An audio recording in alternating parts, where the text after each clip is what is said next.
could be wrong, but this is the smallest camping gas setup in the world. And in today's video, we're going to be taking a look at a few of the specs, how you fill up the gas canister.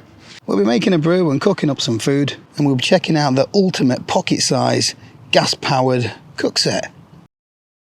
So this could possibly be the ultimate pocket-size brewkit. Let's take a look. So I've made this up myself, so it's not like a system or anything like that that you can buy off the shelf. But look at the size of that. Let me compare it to the Jetboil Stash. So in this little pot we have got a gas canister, a stove, coffee, sugar, a spoon. We've even got a biscuit for a bit of dunking action later. So I'm not expecting this little setup to win any awards when it comes to boil times or efficiencies, anything like that. But I'm going to give it the crown of the smallest gas-powered cook set in the world. Obviously that's subjective, but let's take a look inside. So this is my Keith 350 milliliter pot, and in here we have got, I think it is a Pathfinder stove, which is a copy of the BRS stove. Got it a little bit tangled. We'll have a look at that in a second. We've got a folding spoon, just from Amazon, I think. We've got sugars. We've got cappuccino coffee, and then the magic inside is this tiny little gas canister. Oh, and I did say we've got a biscuit for dunking. Let's do a little size comparison. This is the smallest gas canister you can get from shops in the UK anyway, and I've not seen them anywhere else in the world that come smaller than this. This is a 100 gram Jetboil gas canister. Just look at the size difference between these two. So this I bought from eBay. I think I paid £30 for it, and it is a refillable gas canister, really. It's made by a company called Mountain Hiker. That's what it says on the branding anyway. And they advertise it as being able to fill it up with these cheap butane fuel canisters. I also believe you can fill it up using the old refill method using isobutane as well, which is my preferred choice, but I haven't got my little connection with me at home. So this canister is really tough. It is CNC machined, quite weighty actually. In fact, an empty one of these weighs 100 grams, and this weighs 100 grams dead as well. And according to the specs, you can fit 35 grams of fuel in here, maximum that is. However, when I tried to refill it, I could only get 20 grams of this fuel to stay in there anyway. So to fill this up accurately, you would put this on the scales, tear it off, take it off the scales, and just push in some fuel. Give it about 10 seconds, and then stick it back on the scales again and see how much fuel you've added to the canister. As I said, I only managed to get 20 grams of fuel in here.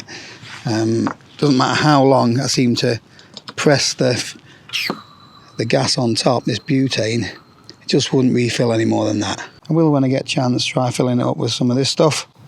I find it performed a lot better than butane. Anyway, you're not here to talk about gas. You want to see this little stove in action. So this is a Pathfinder branded stove. So big shout out to Dave Canterbury. If you're watching, mate, go and check out his videos over the pond. He knows a lot more about the outdoors than I do. So this little stove weighs in at 28 grams. Just screw it on. There we go. Look at how tiny it is. I'm going to stand it alongside the stash. Just interested.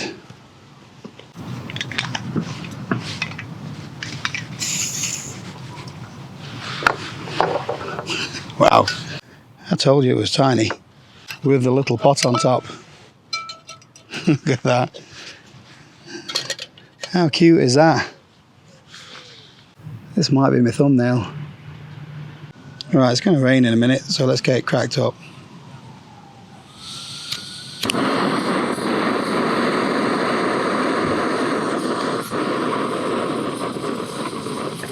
Unlike the wind, that's the actual burner, not the gas canister.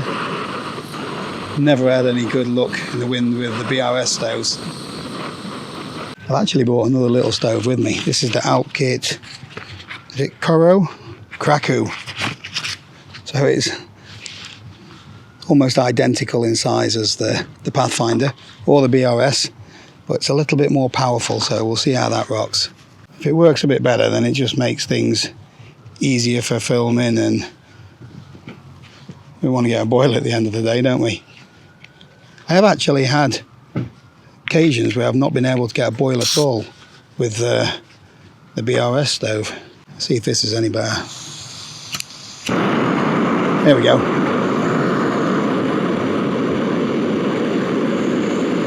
Already, what's the word? Resistant when it comes to wind. Get the kettle on.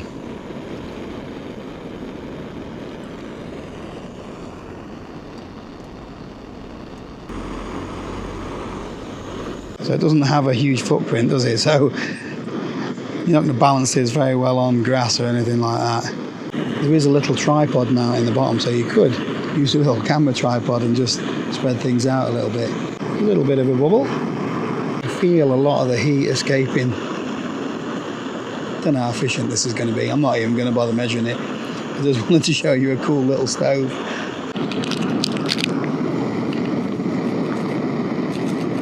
Coffee Wars. I'm using Starbucks sugar in Costa coffee. What an animal.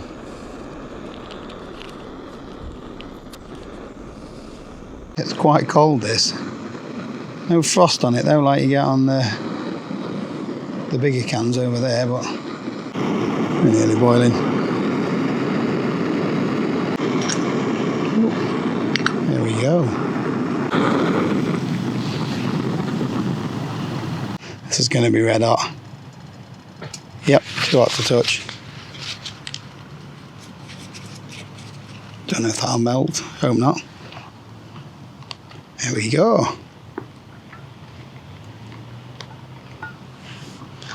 Part 1 of lunch sorted. Give it a quick shake. Feels like there's still some fuel in there. I don't know how much it's used. What's your favourite dunking biscuit? How long do you dunk for? What do you do if it falls in? Important questions in life, aren't they? I ate soggy biscuit in the bottom of my coffee. Wearing it.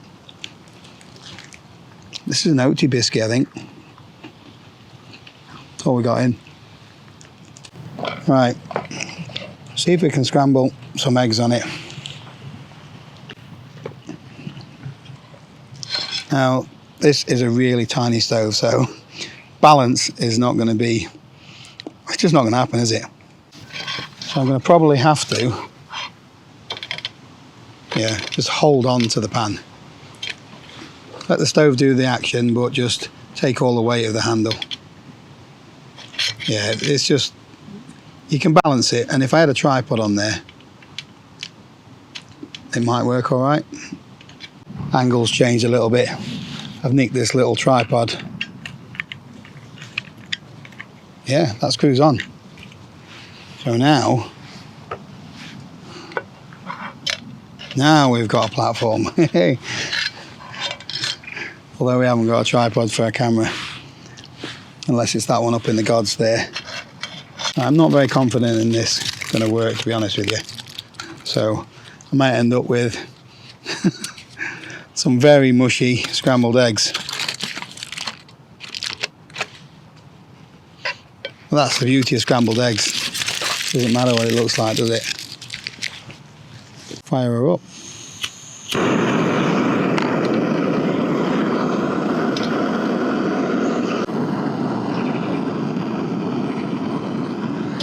So that, quite sturdy with the tripod on there.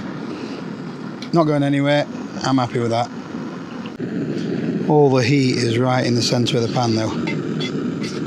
So we might get some burn in there maybe. We'll see.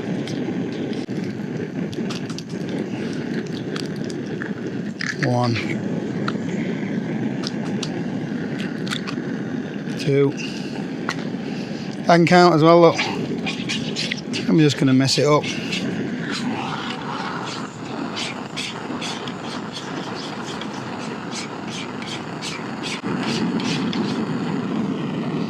Come on, tiny stove. Don't let me down. I ain't got it turned up full. See if I crank it up a little bit. Although scrambled eggs is a bit delicate, isn't it? It's cooking. Turn it back down. I haven't brought any salt and pepper with me. Told you I was an animal. Find me in the comments. It's quite sturdy, so I'm not holding on to the pan. I know it's only a tiny pronged stove. I'm impressed, to be honest with you. For what it is, don't get me wrong, it's not going to replace my camping stoves. It's a bit of a novelty thing maybe, or it's just something that you can have as a backup little canister maybe. Look at that. Should be on that omelette challenge thing on Saturday. Is it Saturday morning kitchen or something? Oh, see, there we go. Haha. So we have run out of gas. So we've got a plate full of slop and we've run out of gas. So there were 20 grams in there. We've boiled enough to make a cuppa, which I've still not drank yet.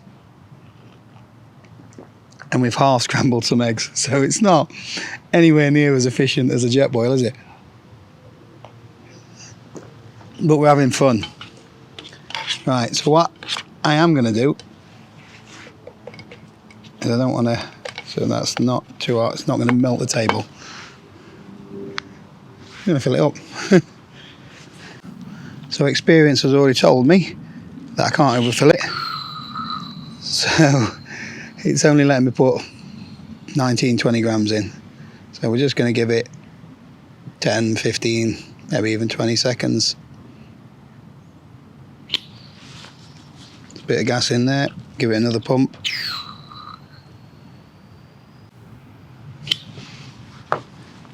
I can hear the gas going around. Try not to burn myself on the stove. And we go again. Don't like that though, where it squirts the gas out. Better? Oh, look at that look. The bloomage.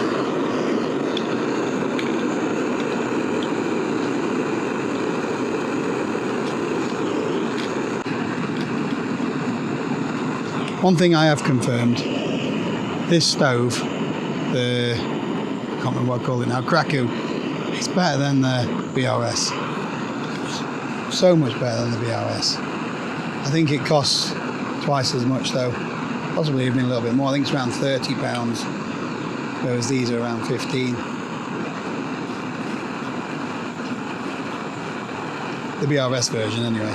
There we go, scrambled eggs. Done enough for me, that.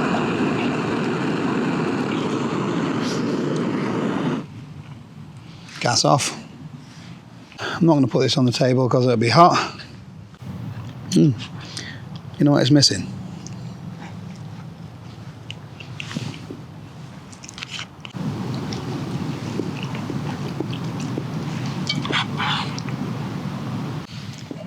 Right. Lunch finished. Pan's cooled down. See if the stove has. Yeah, so the stove is cold to the touch now. The gas canister is still quite cold. What do you think? Is it just a gimmick? Well, got a little thing like this come in handy. It is originally used for a lantern, I believe, but lanterns don't float my boat, whereas stoves do. So I really like how compact it is, and it seems really well made. Good quality, solid. I do wonder if it'd be any better with a propane mix in it as opposed to just butane. We'll try that another day. Don't like that though. That's my pet hate when it comes to gas stoves, when it leaks out a little bit. It should be on and off without any sort of leakage. I've tried it doing it upside down, I've tried doing it that way, tried doing it sideways. It makes no odds to me. I always lose a little bit of gas pressure, get it sprayed all over my hands, whatever it is. But other than that, cool fun bit of kit. And I like that everything fits inside this tiny little cup and in my pocket. Anyway, that's it for this one. Thanks for watching. Make sure to leave your thoughts in the comments, and I'll see you next time.